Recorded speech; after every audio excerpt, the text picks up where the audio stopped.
এই মুহূর্তে অবশ্যই খেলার খবর দিকে নজর রাখবো। বড় খবর দেব আপনাদেরকে, যেখানে গুয়াহাটি টেস্টে সেখানেও দক্ষিণ আফ্রিকার বিরুদ্ধে হেরে গেল ভারত। গুয়াহাটিতে সেখানে যে টেস্ট ম্যাচ চলছিল সেই ম্যাচেও লজ্জার হার ভারতের। গুয়াহাটিতে লজ্জার হার ভারতের, রেকর্ড রানের ব্যবধানে হার গম্ভীর বাহিনীর। ভারতীয় ব্যাটারদের অসহায় আত্মসমর্পণ। গুয়াহাটিতে লজ্জার হার ভারতের, রেকর্ড রানের ব্যবধানে হার। শেষ দিন 3.5 ঘন্টাতেই শেষ হলো গম্ভীরের ভারত এবং সেখানেই লজ্জার হার ভারতের। 8 উইকেট হাতে নিয়ে খেলতে নামে ভারত, কিন্তু সেক্ষেত্রেও গুয়াহাটি টেস্টে লজ্জার হার ভারতের এবং সেক্ষেত্রে যারা সমর্থকরা ছিলেন তারাও কিন্তু খুব একটা ক্ষীণ আশা নিয়েই ছিলেন যে এই 8টা টেস্ট, এই উইকেট হাতে নিয়ে সে শেষ দিনের গুয়াহাটি টেস্ট তারা বাঁচিয়ে দেবেন এবং সেখানেই লজ্জার হার। আমরা এই নিয়ে আরো বিস্তারিত কথা বলবো। এই মুহূর্তে আমাদের সঙ্গে টেলিফোনে রয়েছেন আমাদের assistant sports editor Joyjyoti Ghosh. জয়জ্যোতিদা, দেখো অভিক, ভারত যে হারতে চলেছে সেটা কিন্তু আভাস গতকালই আমরা পেয়ে গেছিলাম। তবে আশা করা হচ্ছিল এটাই যে একটা হয়তো টেম্পারামেন্ট দেখাবেন ভারতীয় ব্যাটাররা, কিন্তু কোথায় কি, যেখানে ছিল ভারতীয় দল সেখানেই রয়ে গেল পঞ্চম দিনেও। এবং ভারতের পাতা ফাঁদি আবারও সেই দক্ষিণ আফ্রিকার স্পিনার সিমন হারমার, তিনি একদম আজকে পর্যদুস্ত করলেন বলা যেতে পারে ভারতীয় ব্যাটারদের। তার সামনে দাঁড়াতেই পারলেন না এবং 408 রানে হার, ওয়ার্স্ট ডিফিট ভারতের। যদি রিসেন্ট টাইম আমার মনে পড়ছে না যে এত বড় ব্যবধানে এর আগে শেষ কবে ভারত হেরেছিল। তো তাই এটা আজকের এই হারের পর থেকে বেশ কিছু প্রশ্ন কিন্তু উঠে গেল। আমি গতকালও আমার প্রতিবেদনে বলছিলাম যে কোন এক বিসিসিআই কর্তা বলেছেন যে মানে 2-3 দিন পর একটা মিটিং রয়েছে মুম্বাইতে এবং সেখানে কিন্তু ভীষণ মানে সাংঘাতিক ভাবে এই বিষয়টা নিয়ে আলোচনা হবে যে টেস্ট টিমে আদৌ কি কোচিং এর দায়িত্বে রাখা উচিত গৌতম গম্ভীরকে।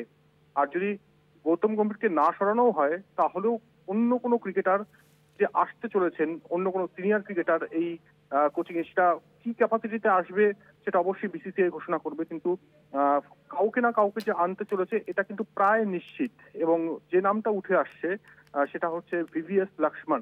তাই এটাই বলবো যে বিসিসিআই অফিসিয়ালি পোশাকে উত্তর দিচ্ছে বিসিসিআই কর্মকর্তারা, কিন্তু ভেতরে ভেতরে কিন্তু তারাও জানে যে এই মুহূর্তে সব থেকে খারাপ অবস্থায় ভারতীয় দল এবং ভারতীয় টেস্ট দল প্রিসাইসলি।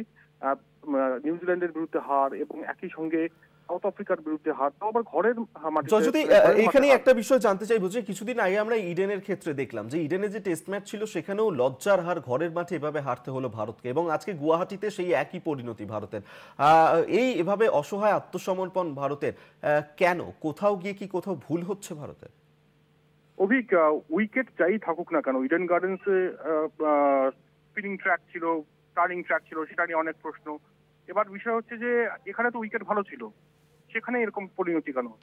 ভারত ক্রিকেটটাই খেলতে পারছে না, সেটা যে উইকেটই থাকুক না। ব্যাটাররা ব্যাট করতে পারছে না, বোলাররা ভালো মতন বল করতে পারছে না, ক্যাপ্টেন্সির কোনো ঠিক আছে না, ব্যাটিং অর্ডারে কোনো ঠিক আছে না, টিম কম্বিনেশনে কারা খেলবেন তারা জানেন না যে তারা আদৌ খেলবেন কিনা। এখনো সব থেকে বড় প্রশ্ন হচ্ছে যাদেরকে স্যাক্রিফাইস করতে হলো, বিরাট কোহলি যিনি ফিট ছিলেন তিনি খেলতে পারতেন, বিরাট কোহলি দলে নেই, রোহিত শর্মা নেই, রোহিত শর্মাকে বাধ্য করে রিটায়ারমেন্ট ঘোষণা করতে হলো, বিরাট কোহলিকেও তাই। একই সঙ্গে রবিচন্দ্রন অশ্বিন আমরা জানি বিগত অস্ট্রেলিয়া সফরে তাকে মানে মাঝ সফর থেকে চলে আসতে হলো। আজিঙ্ক্য রাহানে যিনি অ্যাভেলেবেল, যিনি খুব সুন্দরভাবে খেলতে পারতেন এই টেস্ট ম্যাচ, এবং এই যারা এই মুহূর্তে খেলছেন ভারতীয় টিমে তাদের থেকে ফার বেটার পারফরমেন্স দিতে পারতেন। একই সঙ্গে চেতেশ্বর পূজারা কমেন্ট্রি বক্সে ঢুকে গিয়েছেন, তিনিও যদি থাকতেন তিনিও লড়াই দিতে পারতেন। তাই এই যে এতগুলো সিনিয়র ক্রিকেটারকে ছেটে ফেলা হলো এবং কোথাও গিয়ে পার্সোনাল ক্ল্যাশ গম্ভীরের সঙ্গে এই ক্রিকেটারদের, সেটা কিন্তু মাঠে প্রতিফলিত হচ্ছে। এবং আমি এখনো বলবো হোয়াইট বল ক্রিকেটে গৌতম গম্ভীর ভালো কোচ, অবশ্যই ভালো কোচ, তিনি সাফল্য দিয়েছেন, এটা মানে বলতেই হবে। তবে রেড বল ক্রিকেট কিন্তু এবার ভাবার সময় এসছে, কারণ বারবার বিদেশি দল আসবে এবং হারিয়ে দিয়ে চলে যাবে ভারতের মাটিতে, এটা হতে পারে না। আমরা আজহারের সময়ও দেখেছি, আজহারের সময়ও ভারত যথেষ্ট স্ট্রং ছিল দেশের মাটিতে। এরপর তো সৌরভ, তারপরে মহেন্দ্র সিং ধোনি, বিরাট কোহলির সময়টা ইনভিনসিবল হয়ে গিয়েছিল। 2012 থেকে 2024 ভারত কোনো সিরিজ হারেনি দেশের মাটিতে, এবং তারপর হঠাৎ করে 2024-এর পর নিউজিল্যান্ডের বিরুদ্ধে হার ভারতের মাটিতে, একই সঙ্গে আজকে দক্ষিণ আফ্রিকার মাটিতে হারছে ঠিক আছে, কিন্তু একটা যে প্রতিরোধ করবে সেই মানসিকতাই নেই। গম্ভীরের সঙ্গে আমি একমত, কিন্তু এখানেই তো জয়জ্যোতি একটা বিষয় জানতে চাইবো যে তুমি বলছো যে এই যে প্রতিরোধের কথা, সেক্ষেত্রে ভারতীয় ব্যাটাররা তারা কেন বারবার ব্যর্থ হচ্ছেন? পাট উইকেটেও ভারতীয় ব্যাটাররা এইভাবে ব্যর্থ হচ্ছেন কেন? জয়জ্যোতি, তুমি আমাদের সঙ্গে থাকো, আমি আসবো আবার তোমার কাছে। তবে এই মুহূর্তে আমাদের সঙ্গে টেলিফোনে রয়েছেন আমাদের যুগ্ম সম্পাদক গৌতম ভট্টাচার্য। গৌতম দা, ঘরের মাঠে দক্ষিণ আফ্রিকার বিরুদ্ধে হারের পর ফের একবার আজকে গুয়াহাটি টেস্টে সেখানেও ভারতের এই অসহায় আত্মসমর্পণ, কোথায় ভুল হচ্ছে কি মনে হয় আপনার? আমার মনে হয় সিরিজে যদি 3টে টেস্ট থাকতো তাহলে 3টেতেই ভারত হারতো, এবং নিউজিল্যান্ডের সঙ্গে যেরকম 3টে হেরেছিল এখানেও হারের হ্যাটট্রিক হতো এবং আরো খারাপ ভাবে হয়তো হারতো। হারের প্যাটার্ন গুলো যদি দেখো তাহলে তুমি দেখবে যে ক্রমশ খারাপ থেকে খারাপতর হচ্ছে, এবং এটা আরো খারাপ হতো কারণ এই টিমটার কোনো কম্বিনেশন নেই। টেস্টে যেভাবে একটা সেট টিম তৈরি করা হয় সেই টিমটা তৈরি করা হয়নি। কোচ গ্রেগ চ্যাপেলের মতো করে চালাতে চাইছেন, বোর্ড একরকম ভাবে ভাবছে, সব মিলে এমন একটা ভজঘট পরিস্থিতি। কিন্তু এই 0-2 হারের চেয়েও যেটা ট্র্যাজিক সেটা হচ্ছে যে এক্ষুনি কিন্তু গৌতম গম্ভীরকে সরিয়ে দেওয়া হবে এরকম কোনো পরিকল্পনা নেই। বরঞ্চ যদি টি-20 ওয়ার্ল্ড কাপে ভারত খারাপ খেলে তাহলে কিন্তু সেই সম্ভাবনা আছে তাকে হয়তো ছেটে ফেলা হবে। ঠিক এই মুহূর্তে এখনো তার জায়গায় কোনো নতুন কোনো নাম উঠে আসেনি। গৌতম দা, ভারতীয় ব্যাটাররা তারা বারবার এই প্রতিরোধ করতে কেন ব্যর্থ হচ্ছে? পাটা উইকেটেও ভারতীয় ব্যাটাররা এভাবে ব্যর্থ হলেন কেন, কি মনে হচ্ছে? টিমটার কম্বিনেশনটা কমপ্লিটলি নষ্ট হয়ে গেছে, এবং এই যে ব্যাটিং পারফরমেন্সের জন্য যিনি ব্যাটিং কোচ এবং গৌতম গম্ভীরের প্রধান বন্ধু, আমি বারবার করে বলি যে উনি যদি মান্না দে হন উনি তাহলে রাধাকান্ত নন্দী সারাক্ষণ পাশে বসে থাকেন, এত ঘাড় ঘুরিয়ে থাকেন, আমার তো ভয় হয় স্টিফ নেক না হয়ে যায়। তাকে একবারও বোর্ডে জিজ্ঞেস করা উচিত দেখে যে বারবার ব্যাটিং বিপর্যয় কেন হচ্ছে, আপনি তো ব্যাটিং কোচ, আপনি বলুন যে আপনার কি কারণে হচ্ছে। আমার মনে হয় হচ্ছে কম্বিনেশন ঠিক মতো তৈরি হচ্ছে না। ওয়াশিংটন সুন্দর কোনো পজিশন ঠিক নেই। সাধারণভাবে টেস্ট ক্রিকেটে তোমার ব্যাটসম্যানদের পজিশনটা মোটামুটি ব্যাংকের লকারের মতো, তোমাকে একটা দিয়ে দিতে হবে, এটা টি-20 ক্রিকেট নয়। যেটা গৌতম গম্ভীর সাদা বলের ঘোড়াটা টেস্ট ক্রিকেটে আনতে চাইছেন বারবার করে, এবং এখানেই বিপর্যয়টা মেইনলি ঘটছে, কারণ সাদা বলের ধর্ম একরকম, লাল বলের ধর্ম আরেক রকম। গৌতম দা, সেক্ষেত্রে আমরা দেখেছি যে এর আগে নিউজিল্যান্ডের ক্ষেত্রে প্রথমে নিউজিল্যান্ডের কাছে ঘরের মাঠে পরপর 4টে টেস্টে হার, এর তারপর দক্ষিণ আফ্রিকার কাছে পরপর 2টো টেস্টে হার।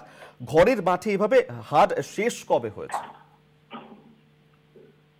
ঘরের মাঠে আরো হারের কারণ তোমার 3টে সিনিয়র ক্রিকেটার চলে গেছেন, 3জন সিনিয়র ক্রিকেটার বিরাট কোহলি, অশ্বিন এবং রোহিত শর্মা 3জন চলে গেছেন। তুমি সিনিয়রদের যে বিদায় দিয়েছো এটা একটা বড় কারণ যে তোমার টিমটা সেট হয়নি। এটা একটা বড় কারণ যে তুমি সিনিয়রদের তাড়িয়ে দিয়েছো পেনশন স্কিমে। এটা টেস্ট ক্রিকেট ওরমভাবে খেলা হয় না, টেস্ট ক্রিকেটটা অন্যরকম।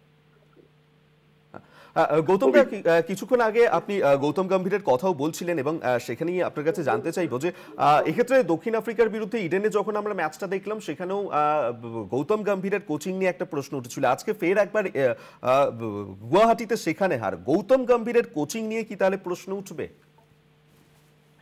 আমি তো আবার তোমাকে শুরুতেই বললাম যে এখনো বোর্ড কর্তারা তার পক্ষে আছেন। গৌতম গম্ভীর টেস্ট ক্রিকেটে ভারতের পরের খেলা অগাস্টে, এক্ষুনি কোনো নাম ভিভিএস লাক্সপতকে হয়তো বলা হয়েছে, তিনি রাজি হয়েছেন কিনা আমি জানি না। গৌতম গম্ভীর এক্ষুনি টি-20 ক্রিকেটে যদি ব্যর্থ হন টি-20 ওয়ার্ল্ড কাপে ফেব্রুয়ারি মাসে, তাহলে হয়তো ভারতীয় কোচের পদ থেকে তাকে সরানো হবে, তার আগে নয়। ধন্যবাদ। এতক্ষণ আমাদের সঙ্গে টেলিফোনে ছিলেন আমাদের যুগ্ম সম্পাদক গৌতম ভট্টাচার্য।